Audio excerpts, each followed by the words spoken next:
নমস্কার বন্ধুরা, সবাই কেমন আছো? আশা করি সবাই খুব ভালো আছো। তো বন্ধুরা, আজকে দেখাবো চিকেন কারি একটু ভিন্ন স্বাদের খাসির চর্বি দিয়ে। তো প্রথমে দেখো দিয়ে দিলাম একটা তেজপাতা, একটা গোটা এলাচ, তারপরে গোটা জিরে ফোড়ন দিয়ে দিলাম, তারপরে একটা গোটা বড় পেঁয়াজ কুচি করে রেখেছিলাম সেটা দিয়ে দিলাম, নুন হলুদ দিয়ে দিলাম। তারপরে এখানে পেঁয়াজ বাটা, আদা বাটা, রসুন বাটা, জিরে বাটা, শুকনো লঙ্কা বাটা সব একসাথে বাটা ছিল। তো বাটা মশলাটা দিয়ে ভালো করে কিছুক্ষণ কষিয়ে নিতে হবে। কষিয়ে নেওয়ার পরে দিয়ে দিচ্ছি একটুখানি শুকনো লঙ্কার গুঁড়ো আর একটু ধনিয়া পাউডার। তারপরে দিয়ে দিচ্ছি একটা গোটা টমেটো কুচি। দেওয়ার পরে মশলাটা ভালো করে কষিয়ে নিতে হবে। কষিয়ে নেওয়ার পরে তারপরে দিয়ে দিচ্ছি, এখানে চিকেন ছিল ম্যারিনেট করা, নুন হলুদ আর লেবু দিয়ে ম্যারিনেট করা ছিল। চর্বিটাও ম্যারিনেট করা আছে। তো এখানে চিকেনটা ছিল 750 গ্রাম মতো। তো চিকেনটা কিন্তু আমি ম্যারিনেট করা অনেকক্ষণ রেখেছি, তোমরা চাইলে সাথে সাথেও দিয়ে দিতে পারো। আমি আধা ঘন্টা মতো ম্যারিনেট করে রেখে দিয়েছিলাম। তারপরে দিয়ে দিচ্ছি ঢাকাটা খানিকক্ষণ ঢেকে কষিয়ে নেওয়ার পরে ঢাকাটা খুলে আমি দিয়ে দিচ্ছি 3 চামচের মতো টক দই, ফ্যাটানো টক দই। টক দইটা দেওয়ার পরে নাড়াচাড়া করে নিতে হবে কিছুটা সময়।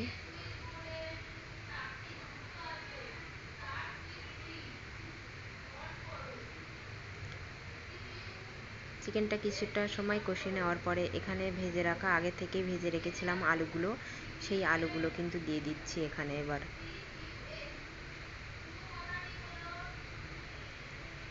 ওই আলুগুলো আমি আগে থেকেই ভেজে রেখেছিলাম, যেহেতু আমাদের আলু ফেভারিট, তাই জন্য আলু তোমরা চাইলে আলু না দিলেও হবে।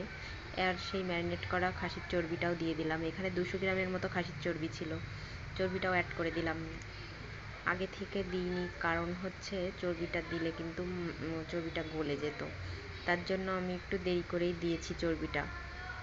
চিকেনটা বেশ খানিক কষিয়ে নেওয়ার পরেই কিন্তু চর্বিটা দিতে হয়, নাহলে গলে যায়।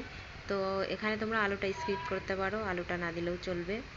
আমি আলু প্রেমী তাই আলু দিয়েছি, আলু খেতে পছন্দ করি।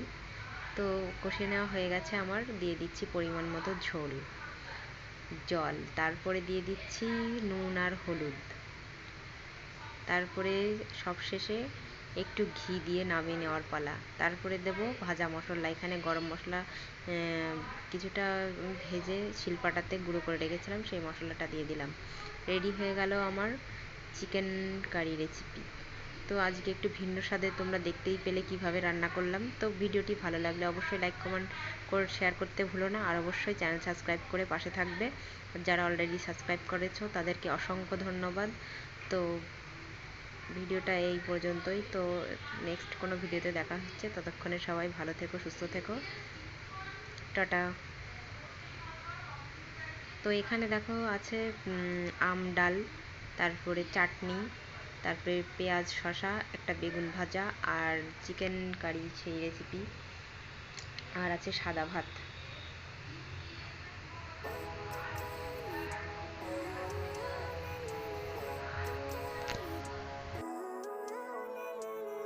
Living life, everyday, late at night, not okay. All I want, and I pray, all I need are some better days. Fuck me, I'm looking in the mirror, so foggy, but I've never seen clearer. I don't really think anyone can save me, and honestly I'm not really sure I want saving. I like to be my own worst enemy. There's no risk if you don't try at anything, so I'ma just keep buying everything. See you in the next life, have to be a better me. I don't think that my head's on straight, gotta flip it and grip it and go and get an x-ray. What's wrong with me? I just feel weight pushing on my chest and it squeezes till I suffocate. Better change my mindset, meditate. It's pretty cool that I'm alive and have better days. I could walk, see, hear, I should celebrate. Think I could change my mind, maybe elevate. Living life, everyday